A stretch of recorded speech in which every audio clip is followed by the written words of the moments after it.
Je suis Monseigneur François Nyofosu, évêque du diocèse de Dassazoumé au Bénin.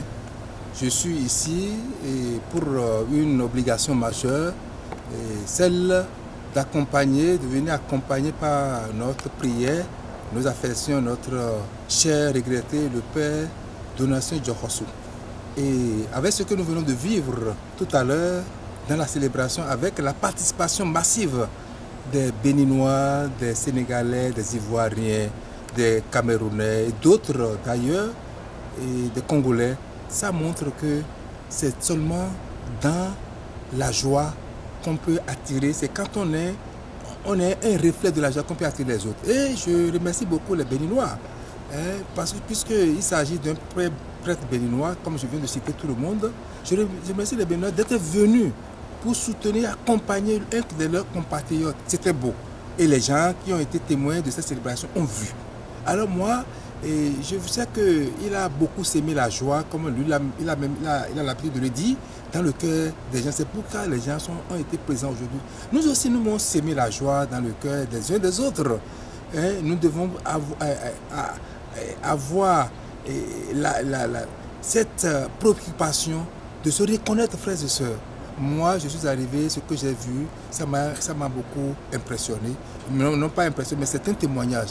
Que c'est pas seulement. Mais ce témoignage, je voudrais dire que j'ai vu un prêtre, des prêtres de nom, le Père Pio et d'autres. Vous voyez, ce n'est pas seulement quand il y a un événement de deuil qu'il faut que nous réjouissions. Il faudrait que nous sachions, en temps de deuil et en temps de joie, dans la vie normale, que nous nous rapprochons les uns des autres pour partager ce que nous avons de bon, et la fraternité, la liberté et le travail ensemble. Alors, je remercie le Seigneur pour tout ce que nous avons vécu aujourd'hui à travers cette Eucharistie, en suffrage, en hommage à notre frère Donatien. Et je vous dis à vous qui êtes venus, qui avez tout laissé pour rendre ce témoignage fraternel, je vous dis merci et je demande que Dieu vous bénisse. Mais ce que j'attends de vous, c'est que nous ayons des moments de nous rencontrer comme frères. Vous êtes en mission ici, vous Béninois. Et cette mission, c'est Dieu qui vous la confie. Cette mission, il ne faut pas que cette mission vous déconnecte de votre pays, de notre pays. Les réalités de nos pays vous concernent.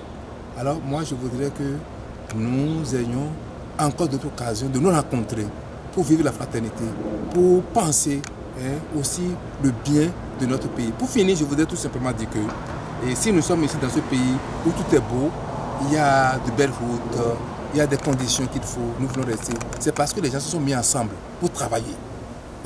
Ils ont travaillé pas pour chercher l'intérêt de l'un et l'autre, mais ils sont dit que ça là, c'est notre affaire, c'est notre préoccupation, c'est notre développement, c'est notre héritage. Je voudrais que les Béninois, qu'ils soient à l'extérieur, les Béninois de la diaspora et les Béninois du pays, que nous communiquions, que nous travaillions pour donner à notre pays la dignité qui est la sienne, pour travailler pour que quand nous nous rencontrons quelque part, qu'on dise que je suis fier d'être Béninois, je suis fier d'avoir tel frère, d'avoir telle soeur. C'est ce que moi je sais, mon rêve pour mon pays ça. Et je voudrais que c'est ce rêve-là, qu'ensemble, que nous rêvions ensemble et réalisions ensemble ce rêve. Je vous remercie, que je demande que la bénédiction descende sur vous tous qui êtes ici et que Dieu vous protège, vous garde et n'oubliez pas votre pays. N'oubliez pas de porter ce qu'il faut comme aide, comme joie, comme réalisation pour le développement et pour notre pays, le Bénin. Un très beau pays. Et le Béninois, partout il ne déçoit pas, il réalise quelque chose. Mais il faudrait que nous réalisions ensemble. C'est ensemble qu'on évolue. Le Seigneur soit avec vous et vous bénisse.